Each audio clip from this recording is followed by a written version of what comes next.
Hello all, this is Professor Shashikant Seppargi, Head Internal Quality Assurance Cell and Assistant Professor in NB Navale Singh College of Engineering, Solapur, having an experience of around 20 years teaching both electronics as well as computer science students.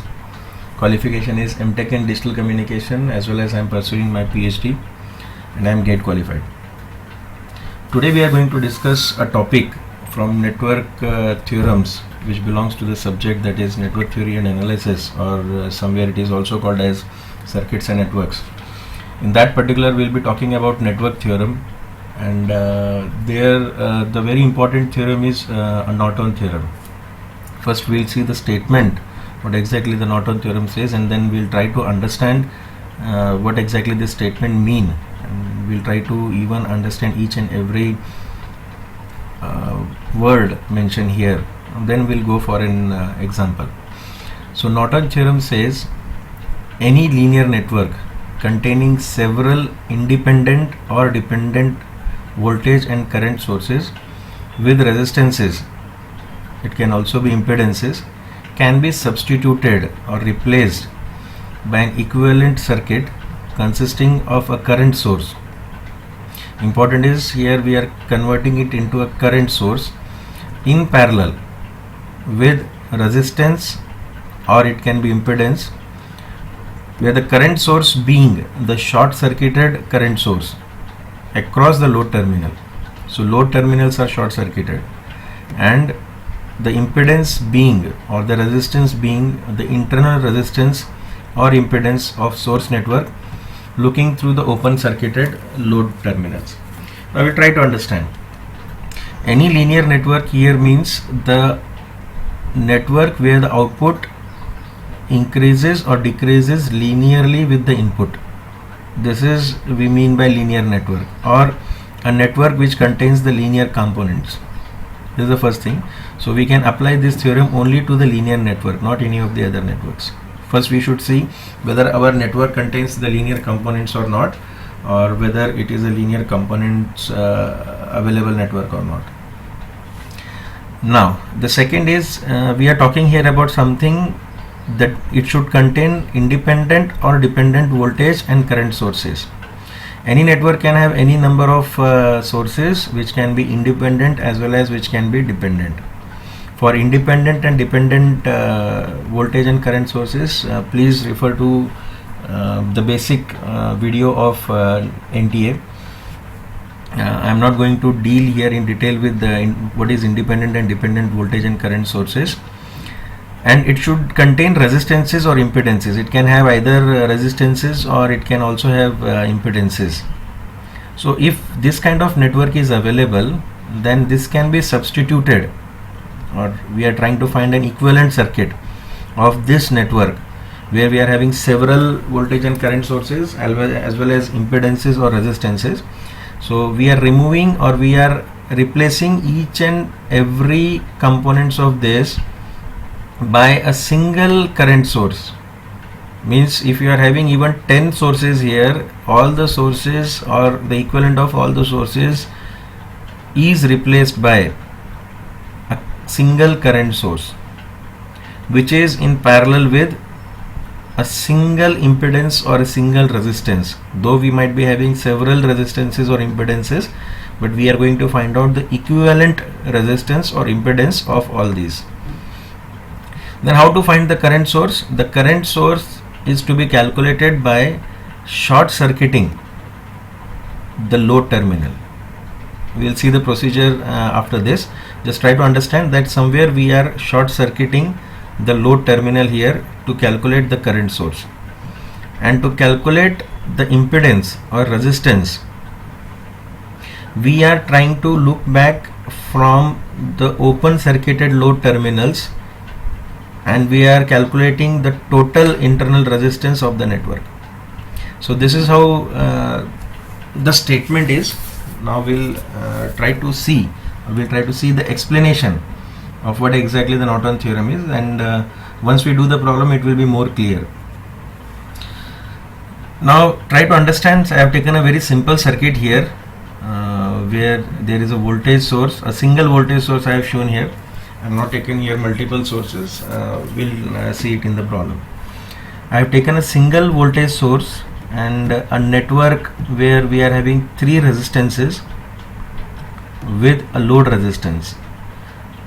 Basically, Norton equivalent has to be calculated other than the load resistance. Remember this very important point, that the equivalent of the circuit or the network is to be calculated other than this load resistance. Means what? We are trying to calculate the equivalent of everything which is behind this load resistance.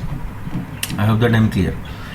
So if we try to look into this circuit, then the very first thing is we should find either the current source or the internal resistance or the Norton resistance. So first we'll try to calculate what is the current or the Norton current. So as it is said in the theorem itself, that it has to be calculated by short circuiting the load terminals. Okay, short circuiting the load terminals. So here we have short circuited the load terminal. Load terminals means across RL. So if we consider this point as A and this point as B, then we are shorting this point. Load terminal are shorted. After shorting this, we need to calculate what is the amount of current which is flowing between these 2 points where the load resistance was available, between these 2 points. I hope that I am very clear. After short circuiting the points across the load terminals, we should find the current through this short circuit path, and that will be considered as ISC, that is current which is short circuit current, which is also known as the Norton's current, which is equivalent of all the sources. Now we'll talk about how to find the internal resistance or the Norton's resistance. To find the Norton resistance, the very simple thing is that open this resistance, that is the load resistance, because we are trying to calculate everything other than this load resistance. So we'll open this load resistance. Now the circuit will look like this if I open this load resistance. And the second important thing is that we should also remove all the sources. Removing all the sources means only independent sources are supposed to be removed. No dependent sources are removed from the circuit while calculating Norton's resistance or internal resistance. Make a point, only independent sources are supposed to be removed. So here we are having a single independent source in this case. So I am going to remove this source, which is a voltage source, by a short circuit. Remember that 2 points. First, whenever you are removing a voltage source, just simply short circuit that source. I am very clear with this. Whenever you are removing a voltage source, simply short circuit it. That is what we have done. Suppose instead of this voltage source, I was having a current source in this circuit. Suppose if this was the case, that here I am having a current source, then open the current source. Remember that voltage source must be short circuited. Current source, if current source would be here, then it should be open circuited, means we should cut this line somewhere. It should be open circuited. And once we do all these things, we should look back from where we have the load terminals. We should look back from that, or from those 2 points, or between those 2 points where we have opened the load resistance.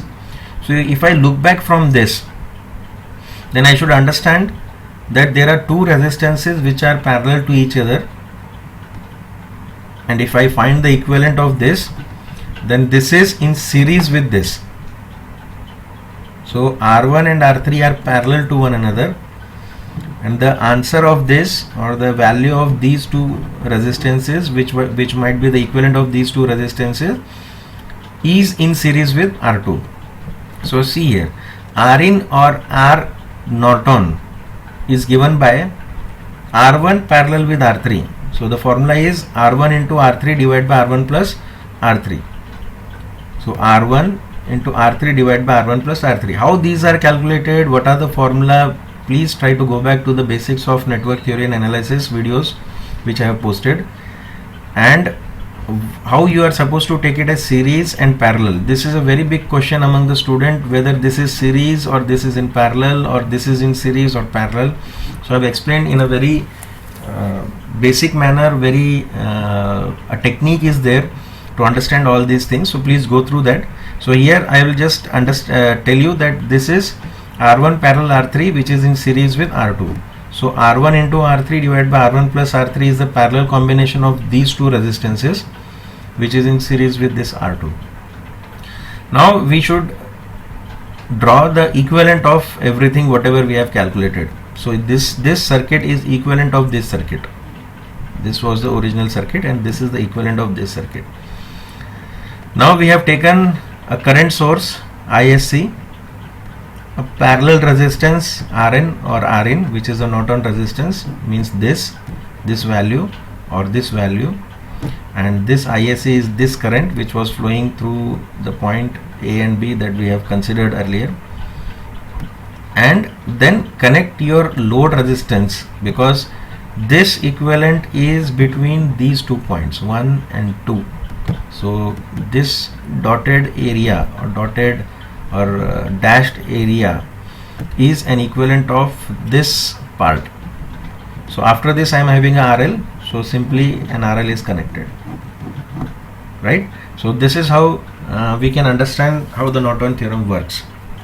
So the steps are, the very first step is open the load resistance. Open the load resistance. Why we have opened the load resistance? Because we want to calculate the internal resistance. Then second step is replace all sources. Remind or keep it in mind that we should only remove or replace independent sources, and in that, if it is a voltage source, then short circuit it. If it is a current source, open circuit it. After that, look back into the circuit from the load terminals and find Rn or Rin. Rn here stands for Norton's resistance, Rin stands for internal resistance. Both are one and the same. This is how we can calculate Rn. This is 50% of the job is done. Now the second thing is that we should calculate the In or ISC. So ISC can be calculated by short circuiting the load resistance and finding the current through that short circuit path. After calculating ISC, equivalent circuit of Norton is to be drawn, where ISC, that is Norton's current, is kept in parallel with the internal resistance or Rn, and after that the load resistance is again put up between the load terminal. So after connecting it, if we look back into the equivalent circuit, then we can understand, if I want to calculate this IL, then I can apply the branch current method, because two parallel resistances are here and there is one current which is entering into this node. After that I am having two resistances, then I can apply a branch current method, and branch current method is simple. It is always the entering current multiplied by the resistance from where I don't want to find out the current. Try to understand here. I'm interested in finding out the current from RL. So the resistance in which I am not interested is Rn. So the formula will be ISC, that is the current. The current that will enter here is ISC multiplied by the other resistance from where I don't want to find out the current is Rn or Rin, divided by the summation of these two resistances, that is Rn plus Rn. Now if you understand from this figure, we will see the formula. IL, the load current IL, is the current that is entering the node multiplied by opposite resistance or the resistance from which I don't want to find out the current, because I am interested to find the current here from load resistance, that's why the name is IL. So ISC multiplied by Rn divided by sum of these two resistances which are in parallel, so Rn plus RL.